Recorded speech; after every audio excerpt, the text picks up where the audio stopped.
Recently, UFC president Dana White has been called out for underpaying his fighters. This is currently the hot topic of all UFC press conferences and a point of extreme annoyance for White himself. For today's video, we've compiled a list of the most underpaid fighters for you. Sit back, relax, and enjoy the video. Let's discuss the fighter pay controversy. Ever since it was revealed that fighters only get around 10 to 16% of the money earned from their matches, many questions and snide remarks have been directed towards White. He, however, has managed to masterfully dodge pretty much all of them. White has also directed several insults to the people demanding a pay rise. This demand really doesn't seem that huge once you come to know the fact that in the early 2000s, the fighters made around 40% of the profits from each fight. Now these earnings still weren't as good as the 50% that the NFL and NBA players make, but were much better than what they make presently. In comparison to how much fighters at the MMA companies make, the UFC falls pretty short. Recently, it was revealed that Strikeforce pays its fighters 63% and Bellator currently gives them around 43% of the profits. Well, with these figures in front of us, we wouldn't really blame the UFC fighters if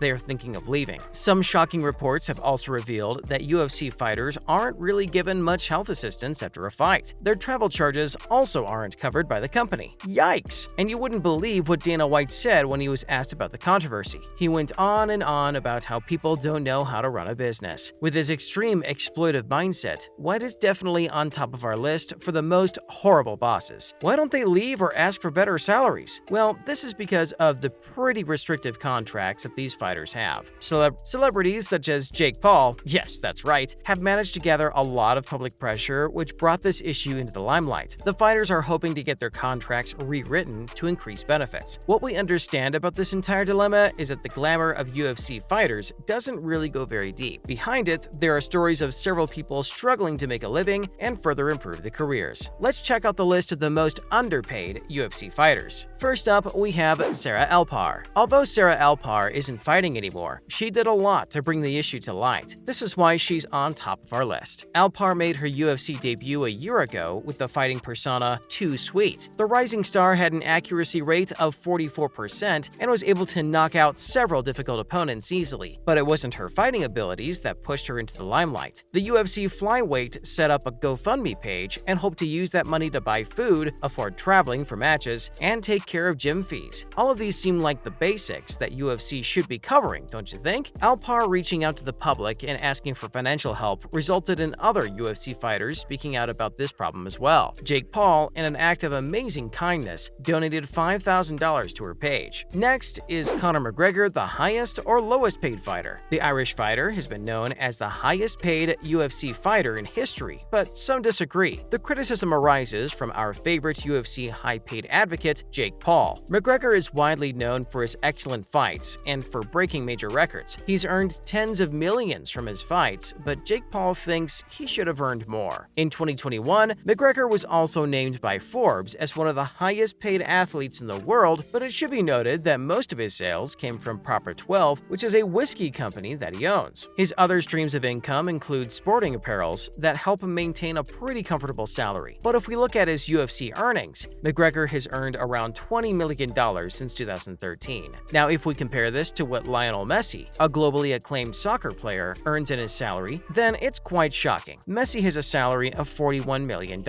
This is completely separate from what he earns from his other private ventures. We agree with Paul to a certain extent because keeping in mind the efforts made by McGregor and the value he's brought to MMA, ESPN, and UFC, he should be paid a lot more. His fighting records have caught the attention of many and actually brought in a huge audience to the fights. The UFC should pay him what he deserves. Getting punched in the face doesn't pay much. Ask Juan Camilo Roderos. Analysis done in 2021 showed that the average salary for fighters in the US was around $25,000. But it was revealed that around 19% of the fighters, which basically amounts to 116 fighters, didn't even make that much. Top fighters get paid more through undisclosed bonuses, but the others suffer from serious wage gaps. Roderos has been recorded as the currently most underpaid UFC fighter. He's paid only $9,900. Now imagine having to pay for your trainer, gym fees, and health benefits on top of basic necessities such as food and rent. At such a low salary, the fighters basically have to choose between whether they want to stay alive or improve their career. A lot of people have made this connection between lower payouts and bad performance, as these fighters aren't able to afford traveling expenses expenses, along with better trainers or fully curated lifestyles like top fighters. The top fighters such as Pereira and Usman make an average $2 million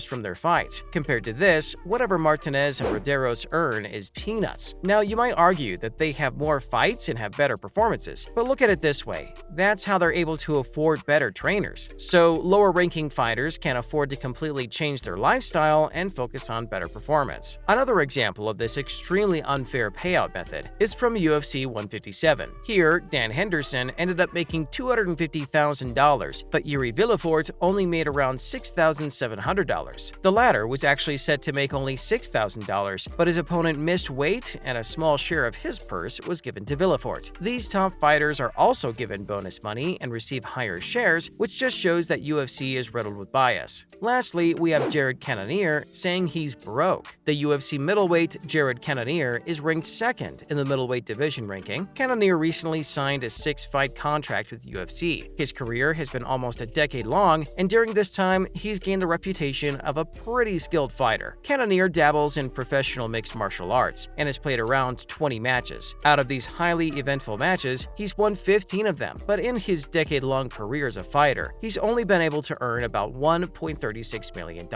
Cannonier's net worth is a staggering $1 million, which might seem like a lot, but with his lifestyle requirements, it's pretty low-end average. After beating Kelvin Gastelum recently, the middleweight told everyone in the post-event press conference that he's broke. Cannonier was only able to make $8,000 in his UFC debut. In the now controversial press conference, Cannonier stated, "I am so broke, so I need to fight." With the ever-increasing taxes and a high-end lifestyle, it's no shock that he's facing such issues. But Cannonier has since clarified this statement, stating that it was taken out of context. But as we have established in this video, earnings from a fight don't really leave fighters with a lot of flexibility. Do you think it was actually the pressure from Dana White that made him back up on his statement? Even if that's not the case, many statements point in the direction that UFC fighters often end up living paycheck to paycheck. This results in a pretty toxic working environment where the fighters are exploited. Dana White took to the Tough Business podcast to issue a range of expletives against fighters and media persons, bringing this issue to light. He said that these people don't really know much about what's going on and are just doing this to get attention. But the harsh reality is a bit hard to ignore when the UFC fighters are literally creating their own GoFundMe pages. No UFC fighter is safe from being underpaid. With very restrictive contracts, the fighters earn a very low share of the profits made. And if you aren't a highly recognized fighter, then things are even worse for you, as along with your opponent. You also have to fight the extreme bias in order to get larger payouts. From what we've understood, Dana White's way of running a business is to make more money by overworking his fighters and not providing them with any sort of benefits. This doesn't sound very encouraging for the UFC fighters, don't you think? Let's see if anything changes in the coming months. That's a wrap for today's video. What do you think about the UFC underpaying its fighters? Let us know in the comments below. If you like today's content, don't forget to leave a like, subscribe to our channel for similar content. See you in the next one with brand new content.